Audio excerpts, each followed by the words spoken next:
Next is some more police business here. Chief of Police Rob Landon on body-worn cameras. Good evening, Mayor Cleveland, Vice Mayor Didball, and council members. The item before you today is the purchase of body cameras and the upgraded patrol equipment for in-car videos. I'm up here to talk a little bit about the background because we originally presented the idea of bringing body cameras to the police department back in 2015 and 16. We did that through the COPS grant, and it was approved back in January of 2015. Since that time, we started testing a lot of different models. We want to get the best model that demonstrated the officer safety, ease of use for the officers, reliability, compatibility, and storage of tape.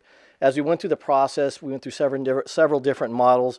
Every time we thought we were getting close, we realized that didn't have the storage, or that didn't have the officers, or they had a green light in the front that made an officer safety issue. So we kept finding a different product. For a little bit over a year, we realized that with all technology, phones and everything else, we got to stop chasing our tail and we got to make a decision. That's what we're presenting to you guys today, the different models, and that's the part of the presentation that Devin will be presenting. He's going to explain the choice, but I wanted to remind the council the reasons for the body cameras moving forward. So I wrote down 10 items, 10 of the reasons. Number one, video recordings protect officers from unfounded complaints. Number two, it gives us the opportunity to preserve evidence from field interviews. They sometimes give the jury an eye view of the officer's perspective. They give the department an opportunity to review critical incidents for improvement, to see if we did something wrong, or if not necessarily did something wrong, but if there's something that we can do better, what we did right and what we can continue to improve on. They give the ensure accountability when an officer's conduct is called into question. They can be used to immediately exonerate an officer in a high-profile case. They do not have many moving parts. They're easy to use. They go with an officer to a scene, unlike the car videos. The car videos that we currently have, we park them in a spot, and we hope that the incident unfolds in front of the car. It usually doesn't, so we're stuck with just the video record, or the cassette-type recording of it, just the voice. The cost of the units are minimal compared to the possible litigation savings. We went to a NCCSIF, who is our self-insured fund, recently, a meeting, and they talked about Paradise, who's been using it for a lot of time. In this case that was very specific, a bad one, everybody knows about it, I won't get into that, but the good one was a lady who complained about how unprofessional the officers were at a bar scene. She went there, the officers were called out. She said the officers called her every name in the book, grabbed her, threw her to the ground, pulled her hair, and did all this other things to her. The lieutenant at the scene, at the police department, when they made the complaint, pulled out the video and said, let's review the video, which showed the officers being totally professional, doing everything they should have done, calling the lady ma'am all the way through the process, never touching her at any point in time, and making the arrest with a minimal use of force. She immediately dropped the complaint and any hopes of making the suit after that because the evidence was there. And I'm not guaranteeing you that's going to happen every time because they are technology. But I'm just saying that the opportunity is there for us to have the ability to capture a lot of these events. We have a choice sometimes. There's going to be a camera at every single scene we go to. Just like we know when an officer goes to a scene, there's a gun at every incident. And it's usually the officers, but sometimes it's not. We know in nowadays technology, when we go to an incident, there's going to be a camera there. And it's not always going to be ours. And we need to take advantage of that because when a person starts a camera usually, and you'll see that in many of the high-profile cases like a shooting, the minute they activate the camera is after the shot happens. That's not what the officers, that's not what comes into question. It's not that the shot happened or that the person died or was injured. The point was, why was the officer there? What caused them to lead him to this situation? And that's what the body camera gives us the opportunity. It'll capture the event from the moment that the officer steps out of the car until the incident is complete. We're hoping to capture that, and this gives us that opportunity. Another thing that, as we go through this, is that our NCCIF, which is the insurance entity again, is also trying to push this on everybody. I don't mean push it. I mean they're trying to, they want everybody to have the cameras. They realize the value of it, so they're actually giving the department $6,000 towards the purchase. And that's just give or take. I think Devin's got the exact figures. We realize these are going to require training and realistic expectations. The bottom line is it's a tool, but it's a valuable tool. And at the YC Police Department, Yuba City Police Department, we need to stay at the forefront of innovation. That's what we want to be known for. We want to make sure that our officers stay professional, but we also want to document it when people are calling us into question, because I have no doubt that 99.9% of these officer accusations as they arise will prove to be unfound, and these cameras will help us do that. So with that, I'm going to bring Devin up to the front and talk about the other portion of this. Mayor and Council. Staff field tested 3 different versions of cameras, Wolfcom, ViView, and Data 911. Something that became apparent almost immediately was when you record the video, there's no place to label what's going on, what you're recording. And so oftentimes later on, trying to find a particular video for a particular incident became rather challenging. Downloading those cameras was also a bit of a challenge because the folks we try to keep our officers out in the field as much as we can.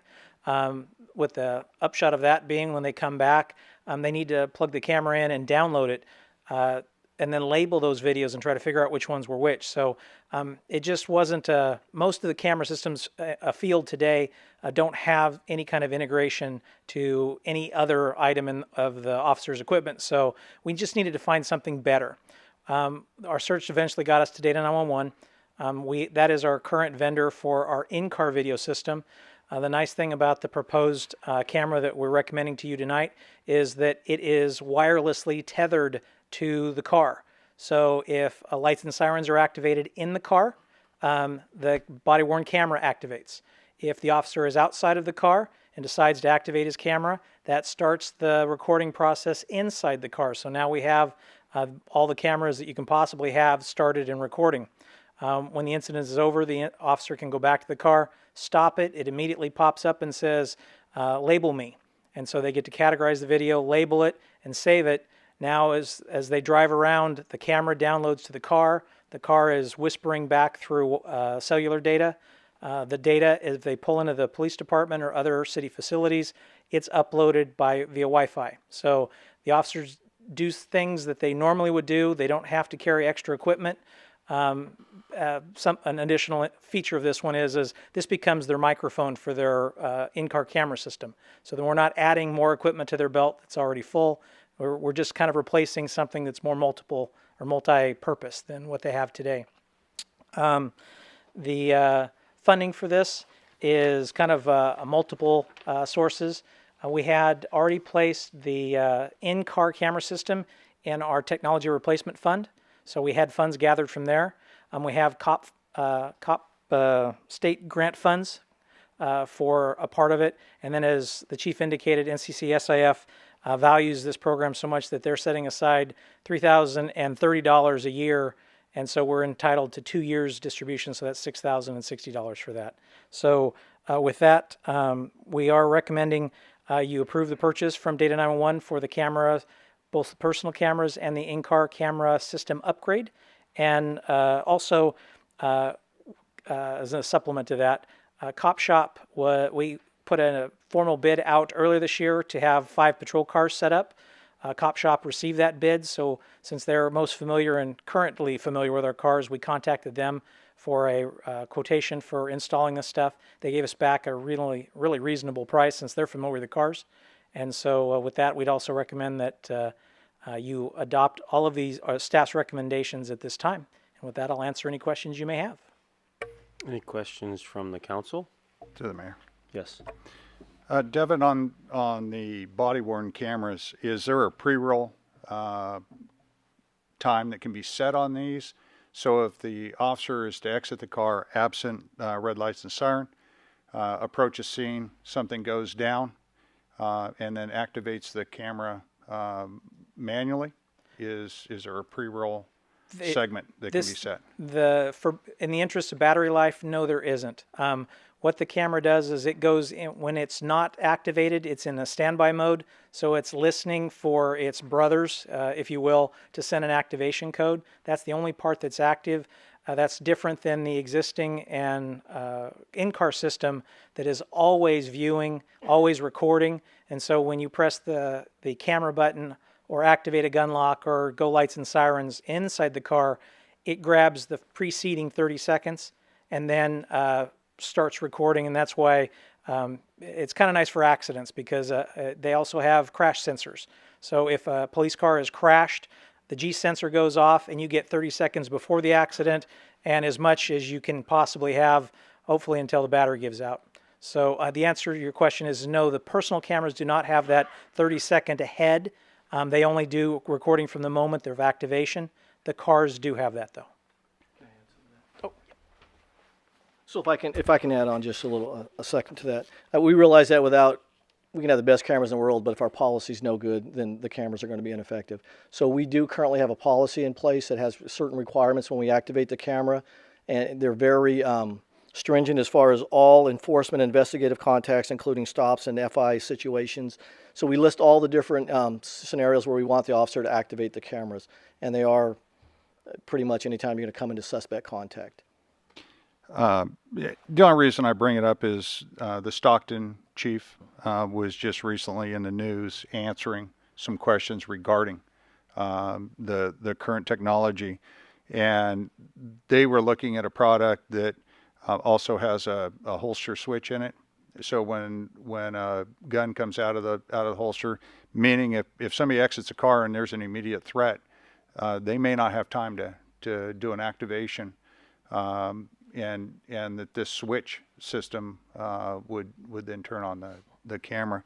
So, and he talked, I think they use ViView down there, but his interest was not necessarily in the fact that it had pre-roll, but there was some things to compensate for officers that were distracted, in being able to activate quickly, and then also to address the officer safety components. I think what you've described is a great asset as it links into the current system. I think that's great, but once again, hopefully they can progress this equipment along and have upgrades to it in the near future. Any other comments or questions, Council? Yes, push button.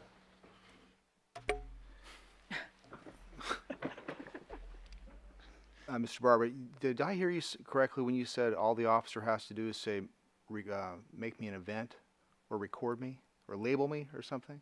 No, what happened? All the when the officer was done recording, he goes into the patrol car. He hits the stop record, and then it pops up with a little screen, if you will. You get your chance to label the incident number. If you call dispatch and get that, you can also categorize it as a misdemeanor stop, a traffic stop, a felony stop, and because all those categories have different retention times. And so they label it there, they say save, and that's the last the officer actually has to do anything with it, because now it loads up into our storage server, and our PIO person, if it's requested by the DA, goes out, grabs it by the incident number, burns it to disk, and sends it off.